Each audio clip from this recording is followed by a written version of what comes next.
Hi, it's Liz here from Gather No Moths. I'm hoping you're having a great day. Today I thought it'd be nice to chat about some of the places that I've lived across the world and give you my honest opinion on the pros and the cons of those places. So listen along and I hope you enjoy it. And any comments, anything you want to ask me throughout, no problem at all. So when I was 27, I decided I'd had enough of life in the UK. Most of my time in the UK has been living around the northwest. I did go over to the Yorkshire side to do some studying there, but really and truly, I would say I've lived all around Manchester areas, Liverpool areas, and a little bit further north than that. And one of the things that absolutely drives me insane is the weather, unfortunately. I do think I've got this sad syndrome. It's self-diagnosed, but I do get very sad in the winter, but particularly as the weather in the UK is just getting worse and worse all the time. I find that everything I like to do, which was getting out and about, going to beaches, going for walks, cycle rides, all those sort of things, I couldn't do in the UK because the weather is so atrocious. So at the age of 27, I thought, right, enough is enough. It's time to have a look somewhere else. And I thought the best thing to do was to apply to be an overseas rep. And it was the very, very best thing that I ever did. But my first placement was in Tenerife. If you've not heard of that, it's in the Canary Islands. There's a group of little islands just off the coast of Africa. And it has a beautiful climate there. And off I went to Tenerife. Little did I know. So I went to Tenerife in 1990, which is obviously over 30 years ago. So I'm not saying how it was then and how it is now is going to be the same. However, I went out there as an overseas rep and I had an absolute ball. I really enjoyed it. It was great fun. I was in Playa de las Americas, which is the crazy area. I did do a stint in Los Cristianos next door, but I believe that that's quite a busy area as well now. But I absolutely loved it. I loved the life. I loved the fact that I was abroad. I loved the fact that I was working with a big family of reps, and that's how we felt we were a family. And I just really enjoyed and embraced life overseas. I was intentionally only going for 1 year, but after I'd done my season there, which was about 7 months, 8 months in the end, I decided that I would perhaps have to do a little bit longer. The pros of Tenerife is it's lively, the weather generally is good. Sometimes you can get some clouds, but generally is good and warm. The people are really friendly to work with and lovely hoteliers, coach drivers, those sorts of things that we met. So some of what I would say are the cons of Tenerife is it's very, very busy. It's very lively. And although I did enjoy that, I didn't find it particularly restful. I'm sure people on holiday just go for a mad time there. What we did find is if people wanted a bit more of a rest, they tend to go to the north of Tenerife or one of the other Canary Islands like Lanzarote or Fuerteventura. But I really enjoyed being there for a short period of time, but I don't think it's somewhere that I particularly would like to settle. So great, I've just had a bit of a coughing fit there. So moving on, as well as working the summers, I wanted to work the winters. And my first placement as an overseas rep in the winter was to Austria skiing. I was absolutely thrilled to be able to do this because I wanted to learn how to ski. And I was placed in a resort called Mayhofen. I have subsequently worked in another resort called Zellamsee, which I absolutely love as well. And I thoroughly enjoyed my winters skiing in Austria. The people were lovely. The skiing was amazing. I loved the fact that I was working with a lot of other nationalities, Scandinavians, French, Germans, as well as English people. And of course, obviously, the Austrians. And we had just a great time. It really is. You work from probably the beginning of December through to middle of or to end of March, something along those lines. But Austria has got so much going for it. It is an amazing place. And I have to say that a part of my heart has been left in Zellamsee because that is just fabulous. They've got a massive, great big lake there that you can walk around. I actually went ice skating on that lake during the winter as well. So I had a wonderful time. The only thing for me about Austria is that it's landlocked. So I just do need to be near the sea. So even though I had the big lake there, and I'm sure I did go in the summer actually as on a holiday, and you can cycle around it and you can go swimming if you want to, but it's just not quite the same as the sea. So I couldn't have stayed and lived in Austria the whole time, but what brilliant times I have had when I've lived in Austria, and what lovely resorts. So it is one of my favourite countries. Another ski resort that I did do was Italy. And I worked in a place called Sausidou in Italy, but I was looking after quite a big area of Italy as well. And the main airport at the time was Turin. And that again was really good fun. Sausidou is quite a lively resort, but it's a difficult place to get to. The transfers were 4 hours from the airport. So you felt as if you were a long way away. I know you will be in the mountains and you will be when you're skiing, but I did feel like we were a long way away. We got loads and loads of snow, so the skiing was fabulous. But we did find that we had quite a lot of problems when I was working out there, and it was hard work. So it wasn't as fun for me as the Austrian ski resorts. I couldn't understand the Italian, and I can speak some German. So I found Austrian easier because I could communicate easier with the locals. And some of the Italians weren't quite as easy to work with as other people have been. So wonderful food though. Didn't help my figure, and I did put on loads of weight because it was pizzas and pastas all the way, and it was absolutely delicious. And the shopping in Turin was amazing as well. So there's loads and loads of pros for Italy, and it is one of the countries that I would like to get down to the south and have a little look round. Italy, Sicily, Sardinia, all of that area. But again, not somewhere where I was based that I would like to have lived full time. There were friends that stayed and lived there full time, but it really wasn't quite for me. And then obviously Andorra is another area that I'd worked for ski. And they put me in the liveliest resort. I think I'm bound to always be put in the liveliest resort, called Passa la Casa. But I have since been skiing in Soldeo, Arensel, and again, another fantastic ski area. Probably more for beginners and intermediates than for really advanced skiers. But great restaurants, great bars, great ski life there. And Passa la Casa was actually tax-free as well. So that, I think Andorra is actually. So that made it nice to spend some of our hard-earned cash there and buy some duty-free goods. So definitely a lovely place, but still a bit too far from the sea for me. So not where I would base myself on a permanent time. So my first proper placement after Tenerife in a summer resort was Cyprus, and I went to Cyprus in 1991. Now this, at the time, Cyprus was popular, but it wasn't as popular as it is nowadays, and I think I saw the very best of Cyprus. I was based in Ioannappa and Protoras, and those areas weren't very built up at all at that time. And I had an absolute ball. I really, really enjoyed it. There were some lively bars and there were some nightclubs, but it wasn't quite as big as it is now. And as I say, Cyprus wasn't quite as accessible as it also is now. We found it, while we were there at that time, very cheap and reasonable to live. And the people were just absolutely wonderful to work with. So I really, really did at that point lose my heart to Cyprus. I really loved it, really wanted to live there, and just thought it had something for everybody, really. So I did return to Cyprus and for quite a few years after that. And once my son was born in Crete, we couldn't live there full time because there was nothing much for us to do in the winters.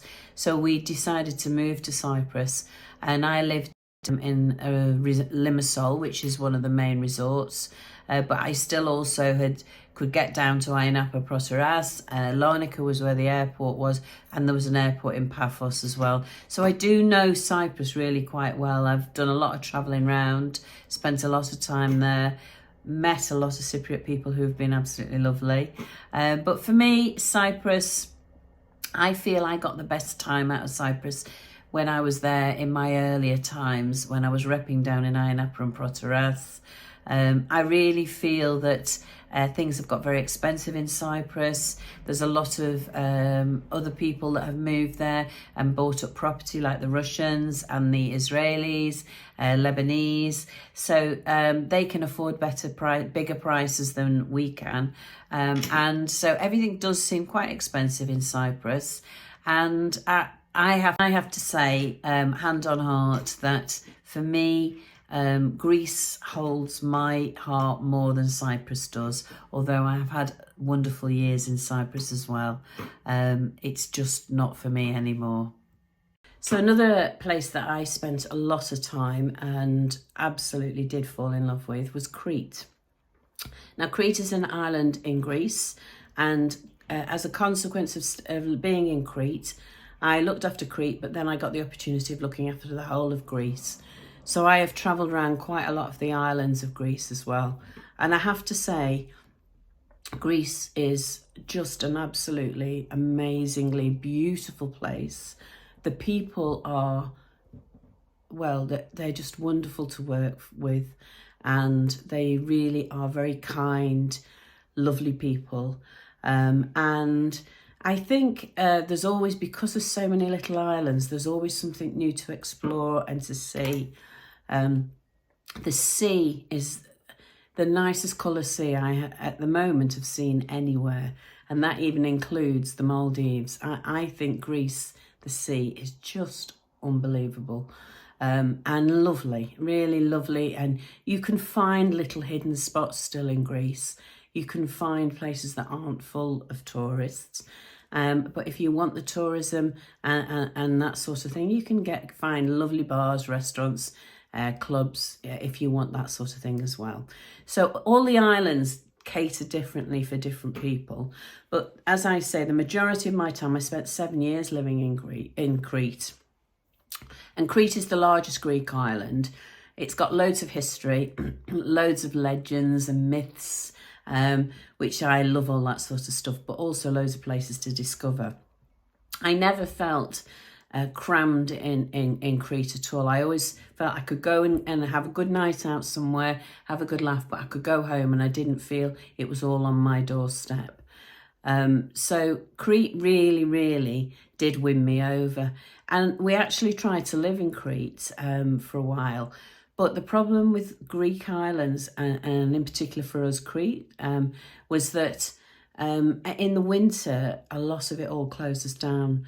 So you work till probably late October, and it doesn't really start up properly again until end of April, May. So during that winter time, if you want to stay in Crete, obviously there's how do you earn your money, but everything goes really quite dead. So I lived in a place called Gouves, and I remember walking down there in the winter, everything was shut.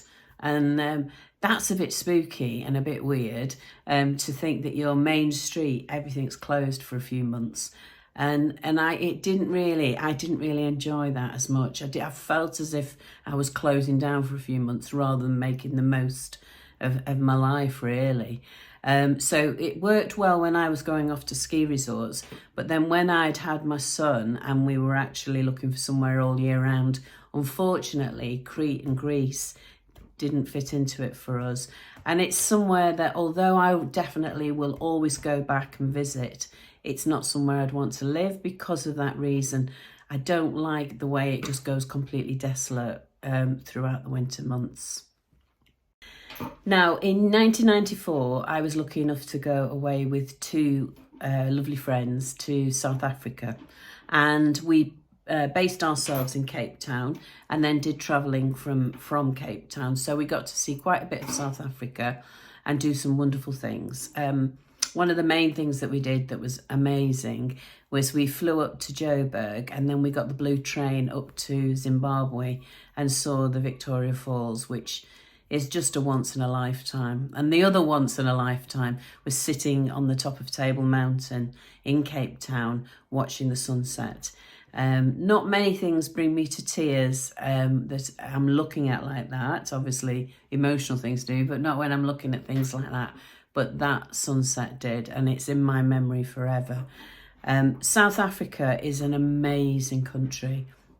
I went 1994, so it was just after the apartheid, and it was a bit of a turbulent time, really. We felt quite safe, but things were changing there then. And I think if I was to visit again, it would all seem quite different and look quite different. But I loved again the people I met there. They were all very friendly. Yeah, I just really felt it was a land of opportunity. And I'd wished I could have stayed at that point, but I had a job and I had to get back. So I only stayed there. I think we were there in the end 3 months, and it was a great 3 months. And it is somewhere, if I had still had nowhere else to go, I would love to go back to South Africa, but I've got too many places to still want to see. But I really, really would recommend people to go down to South Africa and visit some of the wonderful places that we managed to see. So one other place that I had an extended holiday for about 3 months was Thailand. And again, it was early on 1992. So did some traveling around, backpacking around Thailand. And again, I really, really enjoyed it. This was probably one of my first bits of traveling that I did with a backpack. So it was all new to me, it was all exciting, and I really loved it. I mean, Bangkok to start with was a bit like, whoa. First time I'd gone abroad to such a far away place, and all the smells, tastes, senses, it was just wild. But we returned at the end of our journey back to Bangkok, and I was okay, I was all right for it then. But at first, when I first went in there, I was a bit like overwhelmed. But going around all the islands, we actually managed to get to the PP Islands before the film with Leonardo DiCaprio, The Beach, was filmed. So it was the old PP Islands. There wasn't a lot of tourists at that time, and it was just gorgeous. In the end of our travelling, we spent the most time in the PP Islands. But I loved Phuket, I loved Koh Samui. That wasn't so commercialised either at the time. I loved the food, it was amazing. And the people were just gorgeous, you know. You have to get used to them doing things like we saw some cockfights and things like that we weren't used to, and the dogs and cats on the road. You know, you have to get used to all of that, the abandoned dogs. But it's just a different culture, and it opens your eyes to a different culture. I can't say I would want to live there because the islands, I'd say, were a little bit far out. And if you live in the centre in Bangkok, it would be, for me, it would be too much. It's too busy, too much smog, too much tuk-tuks tooting at each other all the time. But I absolutely love Thailand. And going over to Thailand, Vietnam, Cambodia, that's definitely something that Colin and I will be doing in the next couple of years, because that is an area that we want to explore more. So finally is lovely Spain, and this is where we've ended up at the moment, and we live down on the southeast corner of Spain. So it's not very commercialised here. I'm within 15 minutes of a beach, so that's me happy. But equally, Colin's within half an hour of the mountains, and his biking and stuff he can do there, so that's him happy. And we also are within about an hour of any of the major cities, so we can go to Cartagena, Murcia, have a look around those. Alicante is about an hour and a half away. So at the moment, we are living where we feel suits what we want. We can still keep up with the activities that we want to. The people around here are lovely. We're learning Spanish. We've got a house that we love, a swimming pool. So for us at the moment, this part of Spain really, really suits us, and we really enjoy living here. I'd never worked in Spain, so for me, it's a completely new learning, new places to see, and I'm loving the exploration of the cities that we're doing. Barcelona, Valencia, Madrid, Granada, Cordoba, they're just all absolutely wonderful. So this definitely is somewhere we want to be, and somewhere that fits what we're looking for at the moment. But never say never, you know. We are Rolling Stones, me in particular, but I drag Colin along. And we perhaps at some point will move on somewhere else. But here, for the moment, we've decided this suits what we need. We're here in Spain, and we will travel from here. But watch this space, because you just never know. So I hope that's given you a little bit of an idea of the different places I've lived, the pros and the cons. And I really hope that you've enjoyed my summary. I must apologise because I've got a bit of a cold and a cough at the moment. Can't believe it because it's still lovely warm temperatures out here, but I'll call it my winter cold and cough. But I hope that you've enjoyed listening to me. I've not blubbed on too much. Yeah, looked forward to speaking to you soon. Where are you going? Home. Where's home?